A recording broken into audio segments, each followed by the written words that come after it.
All right, Rabosai, good morning. Let us begin. So we'll begin the morning today with a little bit of Mesilas Yesharim. And we're picking up, I sent out the sheet, the PDF from Mesilas Yesharim 2 days ago. Same one, just a couple of pages. So remember, again, we began this journey in Perek Aleph of Mesilas Yesharim, where the Ramchal began by discussing the concept of Ma Chovaso Ba'olamo. A person has to ask themselves a simple yet fundamental, yet sometimes incredibly difficult question. What is my role? What is my purpose? What is my obligation in this world? Because if a person is unable to answer that particular question, then a person is unable to know, what should I put my focus on? Where should I be going? What should I be doing? What activities should I be engaging in? What activities should I be avoiding? So we left off on page Tes Zayin in the handout in the PDF that I sent out. So the Ramchal goes on. He says, "V'hinei mashahorunu chachaminu zichronim l'bracha hu sha'adam lo nivra ela lehis'anei gal Hashem v'lehanos miziv shchinasa." Shabbos say, to the answer to the question of ma chavaso ba'olamo, what is my obligation in this world? There's really two parts to that answer. There's we'll call a global answer and an individual answer. The individual answer as to what I'm here in this world to do, that's something that Ramchal can't tell me. Right? That's something each of us has to figure out on our own. But the global answer, in terms of, in general, what is the role, what is the obligation of man in this world, that the Ramchal says I could address. And Chazal tell us the role of man in this world is lehis'ani gal Hashem, v'lehanos miziv shchinaso. So literally translated, to derive joy from one's connection to Hashem, and to derive benefit from the Shechina. Shezeu hatanug ha'amiti v'ha'idun ha'gadol mikol ha'idunim she'echalon lehimatzei. For this is the greatest enjoyment, and this is the greatest pleasure that a person could find in this world. So I will say, if you think about this, it's a fascinating idea that the Ramchal says, what's my job in this world? What's my job? To enjoy this world. That's my job. But ultimately, again, how do you enjoy, or how do you, let's do it differently. My job is to enjoy life. How do you enjoy life? We'll say, by the way, isn't this the $1 million question? How does one enjoy life? Enjoyment of life comes from a relationship with Hashem. That's where joy in life comes from. He goes on again. Adam lo nivra. I was only created lehis'ani gal Hashem. Ultimately, again, to go ahead and derive joy, to derive benefit, to derive pleasure from my kesher, from my connection to the Ribono Shel Olam. Now, the truth is, where do you truly derive benefit and pleasure from one's relationship with Hashem? Ultimately in the world to come, in Olam Haba. Olam Haba is the true place where one derives benefit from that relationship. Ki hu hanivra b'hachana hamitztareches ledavar hazeh. So we'll say, here's an interesting thing. The entire purpose for which I was created was to go ahead and create a relationship with Hashem and to derive benefit from that relationship, to derive joy from that benefit. That's my avoda. That's my avoda. But yet, interestingly enough, where's the only place where you could truly enjoy that relationship with Hashem? That's in the world to come. Okay, so that leaves me a bit in a pickle, which is, so what's the role of this world? He says, but the way I ultimately arrive at the ability to actualize this goal is this world.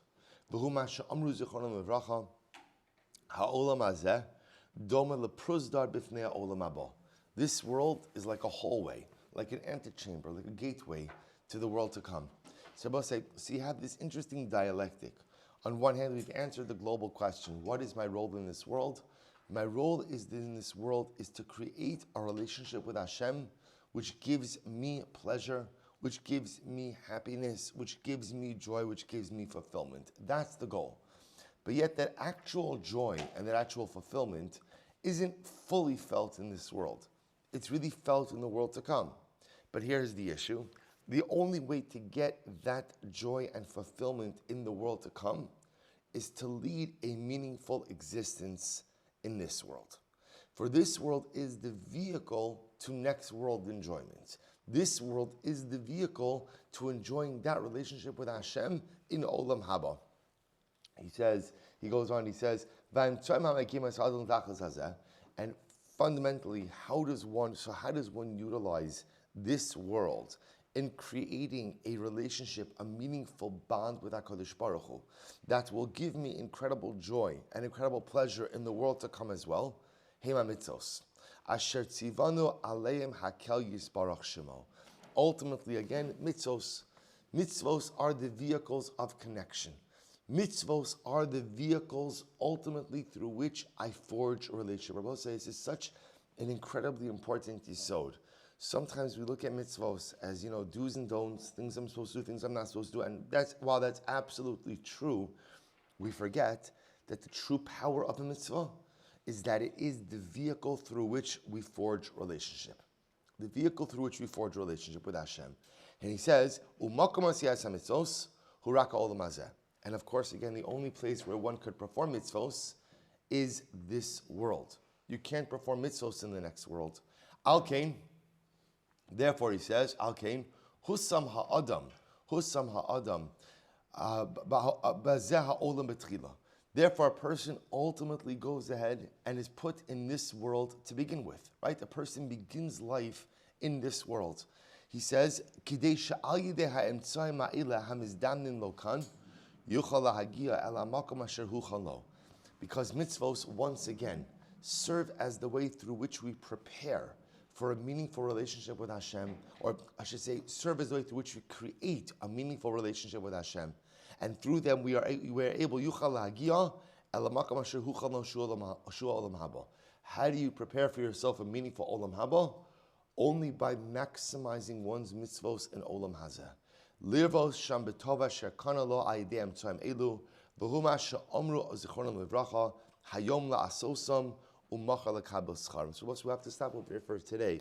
But I'll just point out something very interesting. So the Ramchal has told us a couple of very important things. Number one, the question to always ask ourselves, ma chovaso ba'olamo. What is my obligation? What is my role in this world? Number two, the Ramchal answers that question. My job in this world is lehisani gal Hashem. My job in this world ultimately is to form a meaningful and pleasurable, enjoyable relationship with Hashem. But yet the true pleasure and joy from that relationship is really fully experienced in the world to come. But in order to, which makes sense, because ultimately in this world I have physical barriers, right? When I no longer have a physical barrier, that's when I enjoy my most intimate relationship with Hashem. But how do you get there? The way I get there is through Olam Hazeh, maximization of Olam Hazeh. And how do you maximize this world? That's through mitzvos. Mitzvos are the vehicles through which we go ahead and create relationship. But yet, interestingly enough, the full impact of that relationship is not really fully felt in this world. The full impact of that relationship ultimately is felt in the world to come. Now, I will say, I want to be clear, the Ramchal, and we really have to stop, the Ramchal is not chas v'shalom cheapening the experience of this world. He's not cheapening Olam Hazeh. What he's trying to do for us is to frame how we live our lives. I'm trying to figure out, ma chovasi ba'olami, what is my role, what is my job in this world? And the truth is, my job in this world is to create the one thing that transcends this world. And what's the one thing that transcends this world? My relationship with Hashem. That's the only thing that I have after 120. I have nothing else. I have my relationship with Hashem, and of course my mitzvos, which are part of my relationship with Hashem. That's it. That's it. My relationships, hopefully the people I love remember me. Hopefully they do. Maybe they will, maybe they won't. But Lamaisa, the only thing I quote unquote take with me is that relationship with Hashem. And the only place in which a person could create that relationship with Hashem is in this world. How we do that, how we make it meaningful, and how we make it sustainable, ultimately we'll continue tomorrow.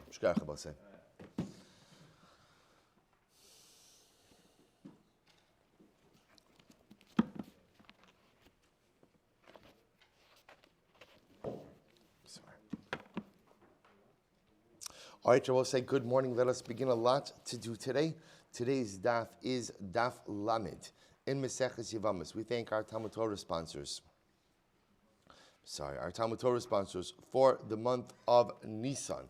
We thank again Jerry, a new Talmud Torah sponsor, Jerry and Abby Applebaum, in loving memory of Abby's mother, Barbara Friedman Basia Bas Chaim, on the occasion of our first yard site, and their father, David Friedman, David Ben Avram, on the occasion of his 9th yard site. We thank Doctors Paul and Linda Weinberg for the dedicating all the Shimon Drashos this month in commemoration of the 36th yard site of their son, Mordechai Yehoshua Ben Peretz Moshe V'Leah Miriam. We thank Paul and Kathy Pollack for dedicating the Shimon Drashos this month in the schus, a refuah shlema for Kathy's sister, Donna Baker Matheson. We thank Stephen Terizin for dedicating the Sherman Drashos this month with gratitude to Hashem for their third grandson, Bunim Tzvi Hirsch Zin. And we thank Naftali Tilson for dedicating the Sherman Drashos this month with Hakaras HaTov to his Chaver Benjamin Wall, and with wishes of a Chag Kosher V'Sameach to the entire Shir. Abosai, with that, let us begin. Today's daf is daf Lamed. We are picking up at the top Mishnah. Abosai, I sent out on the WhatsApp and also made copies if anyone wants. Copies are somewhere here. They're the same charts from the Art Scroll Gemara, but it's helpful to be able to look at them. They're actually not complicated. They're not complicated at all. Actually, pretty straightforward cases today, just helpful to have a visual aid. So today's daf is daf Lamed. We are picking up at the Mishnah. So the Mishnah on the top of Lamed says as follows: Shlosha Achin. We'll say it's actually very similar to all the cases we've been dealing with up until this point in time. Shlosha Achin. Shnai mehen nesu in shtei achayos. You have three brothers, Reuven, Shimon, and Levi. Reuven and Shimon are married to two sisters. Ve'echa nasoi nachris. Levi is married to an unrelated woman. So what happens? Echa mi ba'ale achayos. Meis echa mi ba'ale achayos. So we'll say, so take a look. This is what we call case one. Case one. So if you take a look on the top, I meant to number the lines, but if you take a look, case one, which is the top left box. So you've got three brothers, Reuven, Shimon, and Levi. Reuven and Shimon are married to two sisters, Rachel and Leah. Levi is related to a woman unrelated. We just call her unrelated woman in this case. Good. What happens? Now if you look in line number 2 in the box of case 1, so Shimon dies. Shimon dies. Meis echan mi ba'ale achayos. Shimon dies. Vikines nasui nachris es ishto. And Levi does yibum. Of course, we're both saying in this case, the only option is for Levi to do yibum, right? Reuven can't do yibum. Why not? Why not? Achos ishto, right? Because ultimately, again, remember, Leah is Reuven's wife's sister. So Levi does yibum. Wonderful. Shalom Yisrael. What happens? Umeis. Now I'll say, now if you look at line 3 in the box that says case number 1, Levi passes away. Now in this case, when Levi passes away, two women fall to Reuven for yibum, right? There's Leah, who was originally Shimon's wife, who Levi married as part of yibum. And then there's Levi's original wife. We call her unrelated. So both of these women fall to Reuven for yibum. We'll say the truth is, for us in Yevamos already, this is like a layup case, right? This is easy. We know the halacha over here. What's the halacha? So the Gemara says,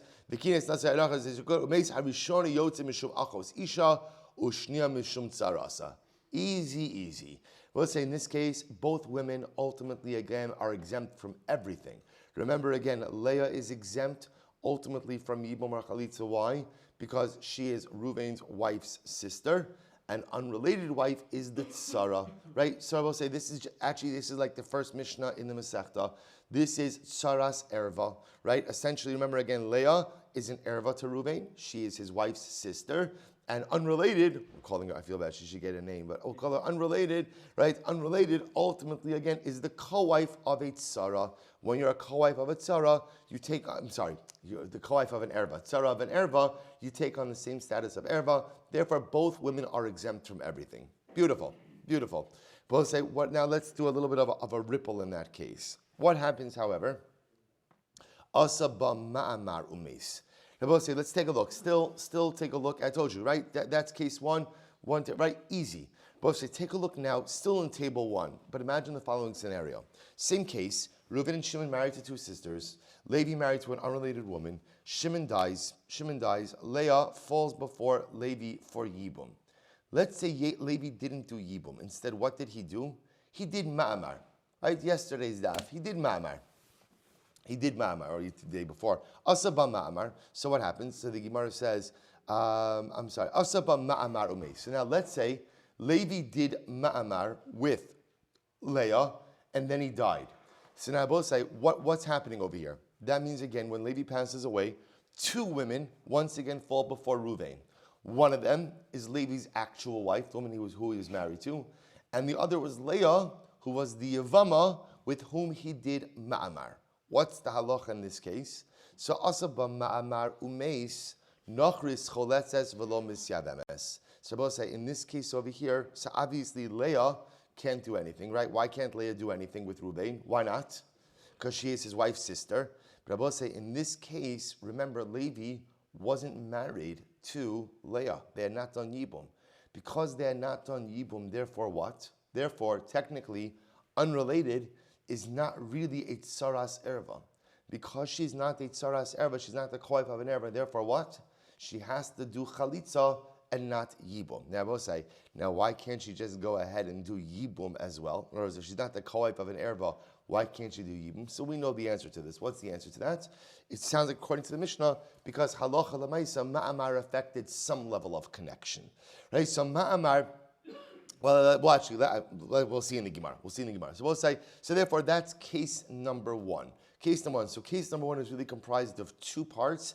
The first part where Levi actually did Yibum with Leah, and when Levi did actual Yibum with Leah, then when Levi dies and his two wives fall before Ruvain, that's an easy case. Leah is exempt because she's Achos Ishto, right? And unrelated is exempt because she is Tsaras Erva. If Levi didn't do Yibum, but instead Levi just did Ma'amar, with Leah, then Leah is still going to be exempt because she's Achos Ishto, Levi's wife's sister, and co-wife is going to, and unrelated will be subject to Chalitza. Beautiful. Says the Gemara, Taima da'avad ba ma'amar. The only reason ultimately is because he did ma'amar. So we'll say, in other words, the only reason why we make unrelated do Chalitza is because Levi did ma'amar with Leah.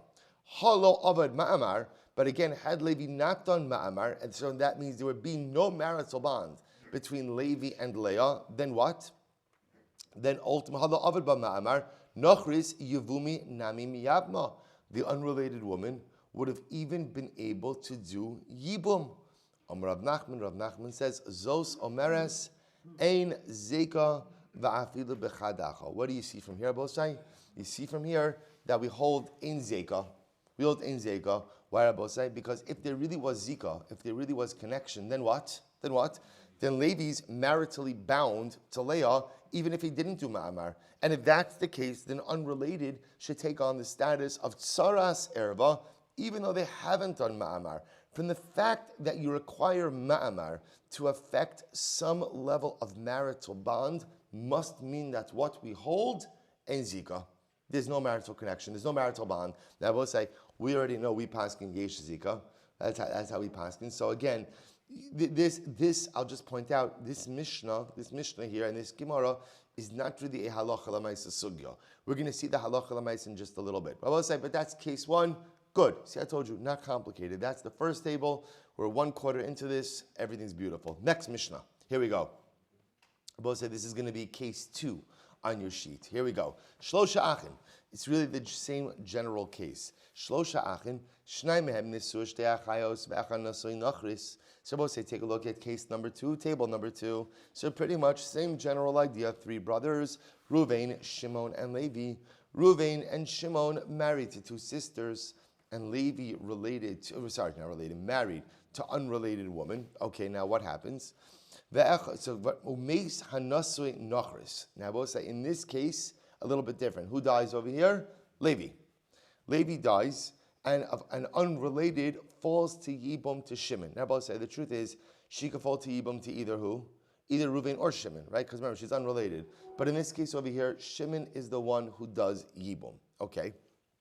What happens? So Meis Hanasa Nachris Levi, the man married to the unrelated woman, passes away. Vikines Echad mi Ba'alei Achayos es Ishto, and one of the brothers who's married to a sister does Yibum with Levi's wife. So again, I will say in case number 2, second line, Shimon is doing Yibum with Levi's wife, called unrelated. Okay, now I will say, now what happens?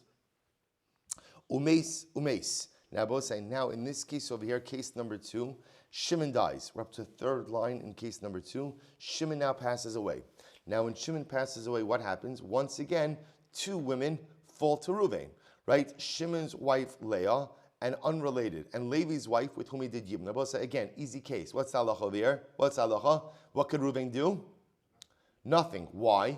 Number one, he can't do Yibum with Leah, because Leah is what? His wife's sister, Achos Ishto. And he can't do Yibum with unrelated. Why? Sarah. Good. What's the easy case? Sarah, straightforward. So Harishoni Yoses, Mishum Achos Isha. So ultimately, again, Leah doesn't do Yibum, obviously, because she is Reuven's sister's wife's sister. Ushnia Mishum Sarasa. And again, who we'll call unrelated, which was Levi's wife with whom Shimon did Yibum, ultimately will be exempt because of Tsaras Erba. Beautiful. Now we'll say what happens in this case. Asa Ma'amar. So we'll say pretty much the same thing as the previous Mishnah. What happens, again, looking at case number 2, if Shimon didn't yet do Yibum with unrelated, rather what did he do? He did Ma'amar. He did Ma'amar with unrelated. So what happens if he did Ma'amar with her? Asa Ma'amar Umeis. So now what happens if Shimon did Ma'amar with unrelated woman and then he dies? What's the halacha? Nochris choletzes v'lo misyabemes. Once again, obviously Leah is not going to do anything, right? Because Leah is Reuven's wife's sister. Unrelated woman in this case will do chalitza and can't do yibum. Okay, so we'll say, so this is the same case as before, which the Gemara says hasulamali. In other words, why do you need this case again? In other words, we already spoke about this, and I will say, you see, what's happening over here is the reason why we're making unrelated women do chalitza is why in this case, because I will say essentially, since Shimon did ma'amar looks like a marriage. So it looks like unrelated woman is what? What does it look like she is? Saras Erva. It looks like she's one. But she's not really Saras Erva, right? She's not really. So in other words, if she was Saras Erva, she could leave without anything, right? If she's not Saras Erva, she could do Yibum. So she's not really a Saras Erva, but she kind of looks like a Saras Erva, so we make her do Chalitza to kind of take away all doubts. To which the Gemara says, but I don't understand, Hasulamali. Both say the second Mishnah is saying the same exact case as the first. The only thing that changed between Mishnah 1 and Mishnah 2 is what? Who died. Otherwise, literally again, it's 2 Mishnayos made up of 2 cases, exactly the same dynamics. To which the Gemara says, Hasulamli Hanuhach. The Mishnayos are mamish the same. The only thing that changes is who died. To which the Gemara says, Hashta Uma Hasam da Achvus Isha Hab Yitzar Lenachris Amr Nachris Asura. And I will say furthermore, in the previous case, where ultimately again it was the Achos Isha who becomes the Tzara. I will say it was the Achos Isha, right, and the Leah who becomes the second wife, to which becomes the second wife. So Amra Nachris Asura. So even when it's the Achos Isha becomes the second wife, yet Halacha Lamaisa she still asers the already existing wife. Hacha the Nachris have Yitzara la Achos Isha la Kol Shekain. Over here I will say all the more so, where Halacha Lamaisa, right? It is the Nachris, the unrelated wife, who becomes the second wife, ultimately again to the sister, all the more so she asks us. In other words, say, what the Gemara is pointing out is something very interesting, which we actually never focused on, which is, doesn't matter who is the first wife. It doesn't matter who is the first wife. The Gemara is just pointing out, in the first Mishnah, it's the Nachris, unrelated woman who is the first wife, and then the sister who becomes the second wife. Right? In our case, it's the sister who is the first wife, and the Nachris who becomes the second wife. So the Gemara says, if halacha lemaisa, the halacha is true ultimately in our case, in the Mishnah we just read, where the sister is the first wife, all the more so in the previous Mishnah, to which the Gemara says, Tana, so the Gemara says, Tana, hach Tana Baresha, v'hach chazia lehetera v'sharia, v'hadar chazia li'isura. So I will say, here's what happened. Originally the Tana taught this Mishnah first, and ultimately thought the previous case was permitted. V'hadar chazya li'isura, and ultimately again then he ruled that in this Mishnah it's prohibited as well. Va'aydi dechaviv alei, and since ultimately again he liked this Mishnah first, right, the one that was more chashiv to him, akdima, he put it first. Umishna lo zaza mimkoma. But our Mishnah ultimately did not change the order. So therefore, I will say, interesting, what the Gemara is suggesting over here is that the Tana really taught the second Mishnah first, because the second Mishnah is a bit more novel than the first. But ultimately, again, the Mishnah maintained the already established order of the first Mishnah and then the second Mishnah. Good, not really introducing any new information. I will say, what I will tell you something very interesting. I will get to the Rambam, because the Rambam does paskin like this second Mishnah. That halacha l'maisa, this is Parak Zayin, halacha Zayin in Hilchos Yibum, where I'll just tell you, the Rambam says as follows. The Rambam says, Meis zeh she'asar ha'ma'amar, v'haisalo isha acheres, v'naflu shtein lefnei bala achos, ba'alas ha'ma'amar p'tura min ha'chalitza, u'min ha'yibum, shari achos ishto. Va'isha acheres, choletzes v'lo mis Yevamos, she'ein ha'ma'amar kone kinyan gomer at shifter satzara. I will say, the way that Rambam paskins is, in any of these cases, if the surviving brother didn't do Yibum, but he did Ma'amar, I will say, remember again, we established 2 days ago, that what does Ma'amar do? What does Ma'amar do? Not that much, right? What Ma'amar kind of does is, it's almost as if, right, as soon as the brother dies, I will say what sets in, right? Reuven, Shimon, Levi. As soon as Reuven dies, what sets in for Shimon and Levi? What sets in? One word. Yeah, Yibum, that's true, right? Another word? Zika, right? Zika, right? There's a Zika. What does Zika do? Zika goes ahead and creates a quasi-marital bond. What Ma'amar seems to do is what? Strengthen it a bit more. A bit more. Again, to be clear, does Ma'amar affect Erusin? No. Ma'amar affect Nisuin? No. Ma'amar affect Chuppah? No. What does it affect? It's kind of hard to know, right? Here's what we know is that it seems to bolster Zika just a little bit. And I also know that if the Yavam does Ma'amar and then he changes his mind, what does he have to do? He has to give a get, right? So again, there are certain processes that are triggered ultimately, again, because of Ma'amar. So therefore, again, in these cases, halacha l'maisa, if you look at either of these tables, it doesn't really matter, where the brother who was going to do Yibum, if he just did Ma'amar and then he dies, ultimately, again, because that doesn't really affect a complete marriage, so the woman who is Reuven's wife's sister, she goes out without anything. But the other woman, the Yevama, is going to require chalitza and won't be able to do Yibum. Incredible. But let's say third Mishnah. Shlosha Achin. Here we go. Table 3. Case 3. Shlosha Achin. 3 brothers. Shnai mehen nisuin shnei achayos ve'echad nasuin nochris. 3 brothers. 2 of them are married to 2 sisters, and 1 is married to an unrelated woman. So we'll say, if you look at table 3, same case. Reuven, Shimon, Levi. Reuven and Shimon married to 2 sisters. Ultimately, again, Levi married to unrelated woman. So we'll say now what happened over here, line number 2 in box number 3. So one of the brothers, we'll call him Shimon. Shimon passes away, and Levi does Yibum with his wife Leah. Great. Now we'll say now something different happens over here. Umesa ishto shal sheni. Now we'll say in this case now look at the third line in case number 3. Reuven's wife dies. So in this case now, Rachel passed away. I will say, you know where this is going. Watch this, or maybe not. Right? What happens? So I'll say, what happens? So says the Gemara, Meise ishtal shal sheni, va'achar kach meis nasui nochris. So I will say, here's the order. All right, let's start again. Let's start again in case number 3. 3 brothers, Reuven, Shimon, and Levi. Reuven and Shimon married to 2 sisters, Rachel and Leah. Levi married to unrelated woman. Okay, second line, Shimon dies. Levi does Yibum with Leah. So now Levi has 2 wives, Leah and unrelated woman. The line that's not included in here is in between, right? Really, line 2.5 is Reuven's wife, Rachel, passes away. Okay, so now Reuven is single, no wife. Last line, Levi dies. Then I both say when Levi dies, something very interesting happens, which is two women now fall to Ruvain for Yibum. Who are the two women? Unrelated wife of Levi and Leah. Then I will say, who's Leah to Rachel? Who's Leah to Ruvain? Who's Leah's to Ruvain? It's Ruvain's former wife's sister, right? Ruvain's deceased wife's sister, right? Because Ruvain was married to Rachel, but Rachel already passed away. So now Leah, his wife's sister, is falling to him in Yibum, but again, Rachel, his wife, has already passed away. What's the halach over here?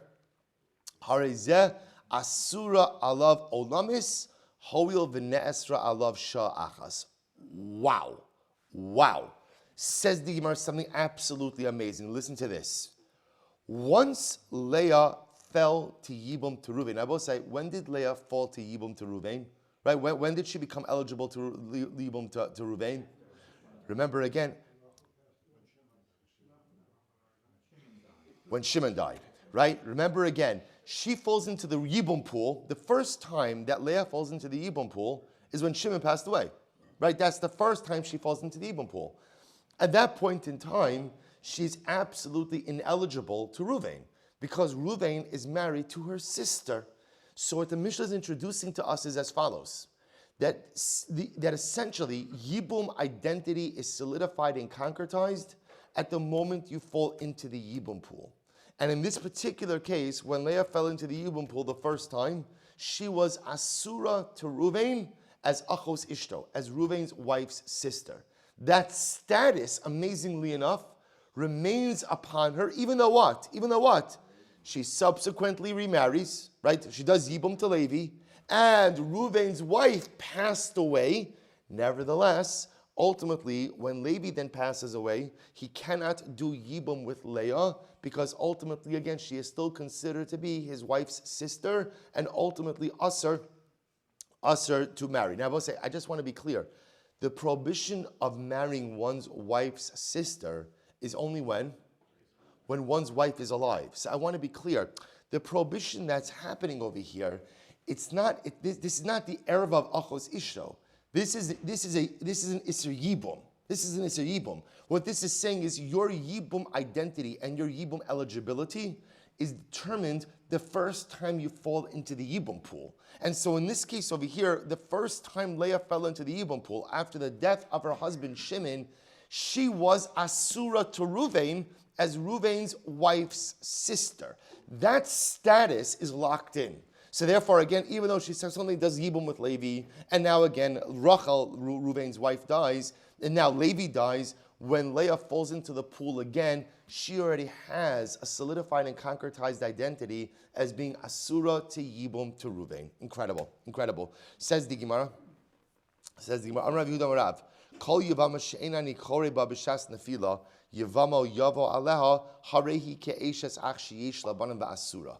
So we've already had this concept, right? We've already said this before. Rav said, any woman who is not eligible for Yibum, in other words, literally translated, any woman with whom the Yavam cannot affect Yibum with, at the time, ultimately, again, that she becomes eligible for Yibum, essentially retains the status of Eshes Ach, retains the status of my brother's wife, and as if my brother had children, i.e., she's Asura. So we learned this already. We've established this, that Yibum identity, or I should say Yibum eligibility, is determined, solidified, and concretized at the moment you fall into the Yibum pool. And if at the moment you fall into the pool, you are ineligible, that's it. You're out. That status does not change. So therefore, of course, when Leah initially fell into the Yibum pool, after the death of her first husband, Shimon, she was ineligible to do Yibum with Reuven, or Reuven was ineligible to do Yibum with her, because ultimately she is his wife's sister. And that ineligibility remains, even though she subsequently marries, does Yibum with Levi, and then after that, Reuven's wife passes away. So by the time that Levi passes away, Leah is no longer Reuven's wife's sister, because Reuven's wife is dead. She passed away. There's nothing to talk about. Nevertheless, her Yibum identity has already been solidified and concretized from the initial time she fell into the pool. We learned that. We've learned this already. So what are you coming to teach me? Ma'udetema, hani mili dilo ichza la benefil rishona, aval hecha de ichaz yele benefil rishona imatishtari. See, I was saying, I might have thought maybe that means like this. This is actually very interesting, Havamina. I might have thought that halacha l'maisa, maybe when do we say that a woman is permanently ineligible for yibum? Is maybe when she falls into the yibum pool and there's no brother to do yibum for her. In other words, maybe that's when we say that a person is, Mark, so I'll give you an example. Let's say halacha l'maisa, you had 3 brothers who are married to 3 sisters. So in that case, what happens when one of the brothers dies without children? What happens? Nothing. In other words, no one's able to do yibum. I would have thought that when does a person become permanently ineligible? When does one become permanently ineligible for yibum? When she falls into the pool, no one is able to do yibum with her. No one is able to do yibum with her. But I might have thought that what? I might have thought that halacha l'maisa. Maybe, when she becomes eligible to one of the brothers, maybe because she's eligible for yibum, that doesn't create a permanent ineligibility. In other words, we'll say, if you take a look at our case, take a look at Rashi for just a moment. Rashi says, so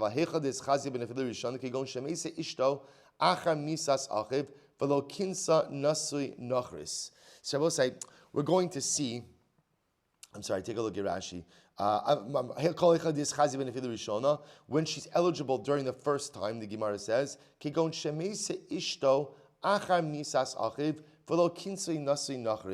so ultimately, again, I will say, in other words, what the Gemara is suggesting is maybe the only time we say that there's permanent ineligibility is when no one really has the ability to marry her. Actually, let's go on in the Gemara. Hanami Tanina, Shnei Achin Nesuin Shtei Achayos. 2 brothers are married to 2 sisters. Meis Echad Mehem, one of the brothers died. V'achar kach Meisa Ishto Shalsheni. That was his interesting case. Reuven and Shimon married to 2 sisters. What happens? Reuven dies, and after Reuven died, but before Shimon was able to do anything, Shimon's wife Leah dies. So now, interestingly enough, you have Rachel, who is the widow of Reuven, and Shimon, who is no longer married to the sister of Leah, to the sister of Rachel, So what's the halacha? Harezu asura alav olamis, hoyol v'ne'asra alav sha'achas. We already learned this. That what? Even though I will say, when you look at this case, right, when you look at that case I just mentioned, you're tempted to say, what's the halacha? Shimon should be able to do yibum. Why should Shimon be able to do yibum? Why? Because Lamaisa, he's the surviving brother, and he's no longer married to the widow's sister because she passed away. Yet we know the halacha is asura. I will say why? Because we keep going back to the same point. When is yibum eligibility determined? At the moment the woman falls into the yibum pool. Right? At the moment she becomes a widow, we look at, okay, are you eligible or not? If you're eligible, great. If you're not eligible, that ineligibility ultimately, again, is locked in and solidified and remains, even if other marital realities change. So we already learned this. So what would I have thought?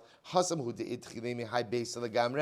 say, now again, this is what Gemara is saying. I would have thought that maybe, in the case of the 2 brothers, maybe the reason why her ineligibility is permanent is because halacha l'maisa, there's no brother that can do yibum with her. Aval hochav delo idchila mehai beis legamri ema migud dechazi lahai nasu in lachris chazi nami lahai. If you think about it, our case of the 3 brothers is a little bit different. What makes it a little bit different is that there is yibum eligibility, right? Because remember again, when Shimon passes away and Leah becomes a widow, remember, Reuven can't do yibum with her, but who can? Levi.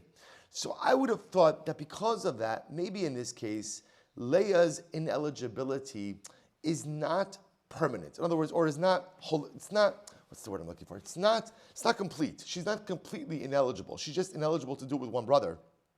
But Lamaisa, yibum is permitted with Levi.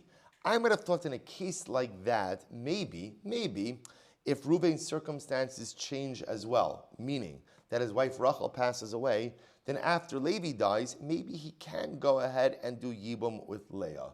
Kamashma and Rabosai, we go back to our previously established principle, which is that halacha l'maisa, yibum eligibility is determined immediately upon widowhood. right? The moment the woman becomes a widow, we see who she is eligible to do yibum with. Whichever brother she's able to do it with, great. Rabosai, whichever brother she is ineligible to do yibum with, that ineligibility is locked in. Even if what? Even if what?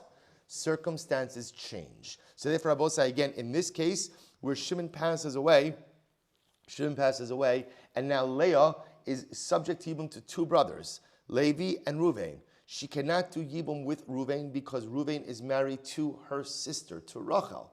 Once Ruvain becomes ineligible to do yibum, or once, I should say, Leah becomes ineligible to yibum to Ruvain, that ineligibility is locked in and never changes. And even if Ruvain's wife Rachel passes away, nevertheless, and then Levi passes away sometime later on, Ruvain still can't do yibum. I will say yibum eligibility determined at the moment of widowhood, and once that occurs, halacha l'maisa status is locked in. Incredible.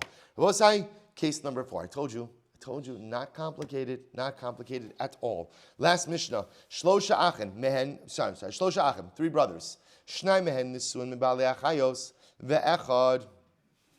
Shnai mehen nisuin shtei achayos, ve'echad nasuin nachris. So we'll say, same case, always the same case, right? So halacha l'maisa, 3 brothers, 2 of them married to 2 sisters. So Reuven and Shimon married to 2 sisters. Levi married to an unrelated woman. So I'll say, now here's the wrinkle. Giresh echad mibalei achayos es ishto. So I'll say, in this case, if you look at case number 4, what happened over here? Shimon and Leah divorce. Okay, new case. Shimon and Leah divorce. Okay, fine. Now what happens? Giresh echad mibalei achayos es ishto. Umeis nasui nachris. Here we go. And now in this case, Levi dies. And what happens? So the Gemara says, V'kinsa hamagarish. Okay, so now watch what's happening over here. Both say, take a look at case number 4. 3 brothers, Reuven, Shimon, and Levi. Reuven and Shimon are married to 2 sisters, Rachel and Leah. It's case the second line, which I guess you do see, which is Shimon divorces Leah. Okay, fine. That's step 2. Step 3, which is line number 2. Now Levi dies. Shimon does yibum with unrelated. Okay, what's next? Umeis. Wow. So now Abba say, what happens? Now Shimon dies. Now Abba say, what happens when Shimon dies is the last line, when Shimon dies. So unrelated wife, who was originally... Why the word nachri? I mean, she's not related. She's not related to anyone. No, in this context it means unrelated. So it says the Gemara, because how else are you going to say unrelated? Right, that's why I use nachris. So this is like this. So look at the last line. So Abba says, so now what happens? So now Levi passes away. So watch this. So now Abba say, now unrelated is falling to yibum to Shimon. Now Abba say, you look at this case and you're scratching and say, what are you saying to yourself?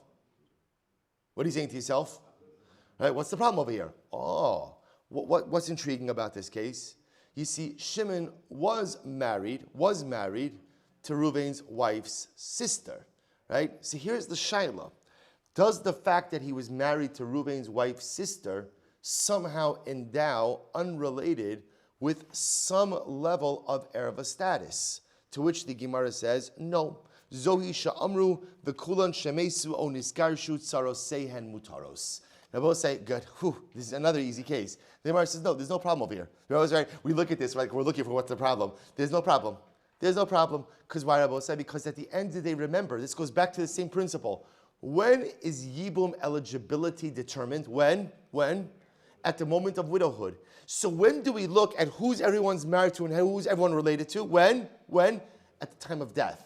So therefore, again, in this case, Shimon was no longer married to Leah at the time he did yibum with unrelated. So when Levi passed away, by the time Levi passed away, Leah was already out of the picture. Because she's out of the picture, therefore she does not have an impact on anyone. So therefore, again, when Shimon dies and his wife, unrelated, who was the widow of Levi, falls to Reuven, absolutely no problem of yibum. Beautiful. To which the Gemara says, Taima de giresh v'achar kach meis.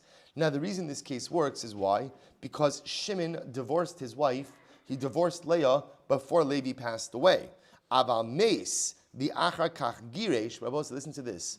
What happens if Levi died before Shimon divorced his wife? Right? What happens if Levi died before Shimon divorced his wife? Then I will say, what does that sound like?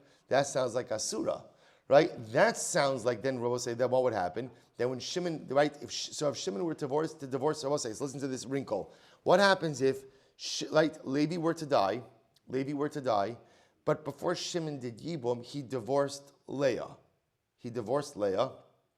Right? And then went ahead and did Yibum.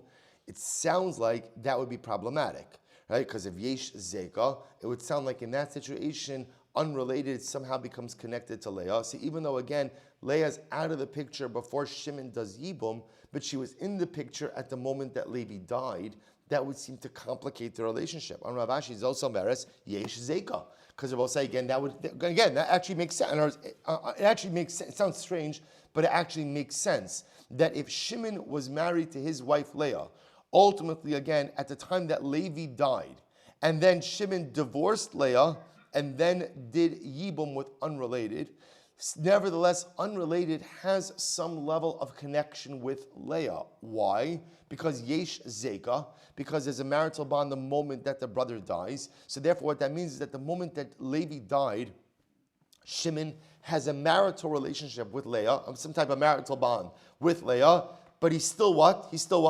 Married, has a marital bond to unrelated, but he's still married to Leah, which means that on some level, unrelated is a little bit connected to Leah, which sounds like then, even though Shimon subsequently divorces Leah, right, and then Shimon dies, when unrelated falls to Ruvain for Yibum, perhaps ultimately unrelated should be unable to do Yibum, only Chalitza, because Halacha Lamaisa, she has some marital bond, some level of marital connection to Leah, to which the Gemara says, even two brothers. Although Rav Ashi, Kasha de Rav Nachman, so we'll say according to Rav Ashi, we have a problem of what Rav Nachman said. About Rav Nachman said, so we'll say, so now we're referencing back to earlier sugis as well. Rav Ashi, hu adin afagavdullah avad bam ma'amar. The truth is, this is true even if halacha l'maisa, the brother never did mar. We'll say, look at Rashi for just a moment. Kasha de Rav Nachman, the daik le'el mistam masnisin, zos omeres ein zeg afilu b'chara. We'll say, here's the problem. If you remember again, after the first Mishnah, right, the Mishnah, right, all the way back on the top of the daf, the Gemara said that we can infer from the Mishnah ein zeka. Right, that's what Rav Nachman said. You see from here, ein zeka. Zos omeres ein zeka. But now, we'll say amazingly enough, what is the Gemara saying? Rav Ashi says, there is zeka. So what's going on over here? So which Rav Ashi kasha de Rav Nachman, and Rav Ashi, you're saying yesh zeka. What are you going to do with the statement of Rav Nachman that says ein zeka? To which the Gemara says, Amalek Rav Ashi will say, hu adin da'afagav delo avad b'ma'amar nochris michlatz chalatz chalza yivumi lo miyavna. So we'll say, because Rav Ashi would say in the first Mishnah, even if halacha l'maaseh Levi did not do ma'amar, still the unrelated wife would only do chalitza and not do yibum. B'hadik tani ma'amar. So why does it have to bring up the case of ma'amar? La fuke beis Shammai, to exclude the position of beis Shammai. Da amri ma'amar kona amud beis kinyan gomer. Because remember again, we had this 2 days ago. Beis Shammai is of the opinion that ma'amar affects complete and comprehensive kinyan. Right, complete marriage. So to exclude that opinion of Beis Shammai, that's why we bring up Ma'amar. Kamash Malon Deloka Beis Shammai. Therefore, also we bring up this case to show the halacha does not follow Beis Shammai. Rav Nachman Kasha de Rav Ashi. But we'll say Rav Nachman who says Ein Zeka in the first Mishnah, right? Or I should say Rav Nachman who infers Ein Zeka from the first Mishnah. What is he going to do with Rav Ashi, who learns that Yesh Zeka? Maybe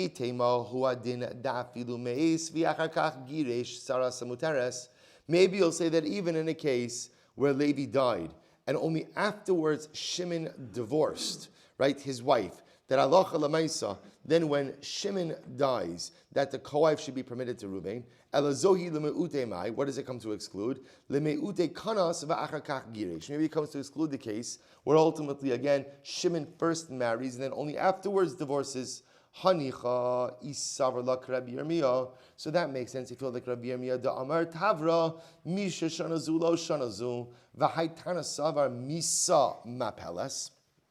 So I will say maybe if you say that it's different authors, And ultimately, again, this Tana holds Misa Mapela. So remember again, we had a whole discussion about Halacha L'Maisa.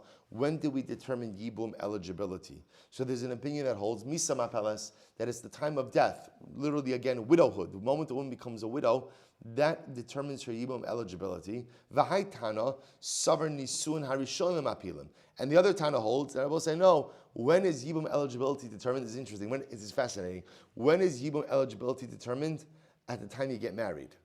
At the time you get married, we look at who's eligible to who, and that status gets like that. And I will say, we know how we paskin. We paskin already, Misa Mapeles. It's widowhood that determines Yibum eligibility. To which the Gemara says, then ultimately when the Mishnah says Zohi, that would come to exclude the case of Kanas, Ulubasov Giresh, the case of where the brother first married the Yevama, and then only afterwards divorced his wife. But ultimately, if you hold like Rava, who hold that it's all one Tana, one author, and it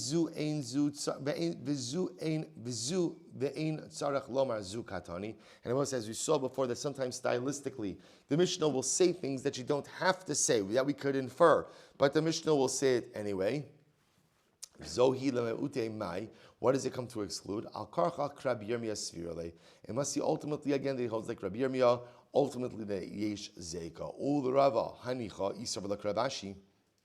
And according to Rava, it makes sense if he holds like Ravashi, who holds Yesh Zeka, Zohi Lemeute, Mace below Giresh. That would come to exclude the case, ultimately again, of where the brother passes away. Levi passed away before Shimon divorced his wife.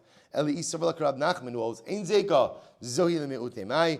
It must see that ultimately again he holds Yesh Zeka. Good. We did that last part quickly, but let's just bring it all together. Halacha l'maisa, here's what we've got.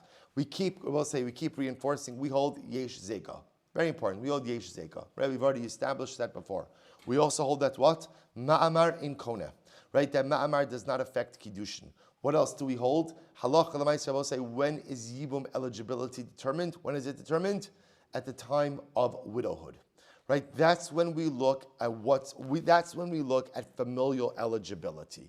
Right, we look at the panoramic family tree. Right, I use a panoramic because it's not up and down, but rather it's across.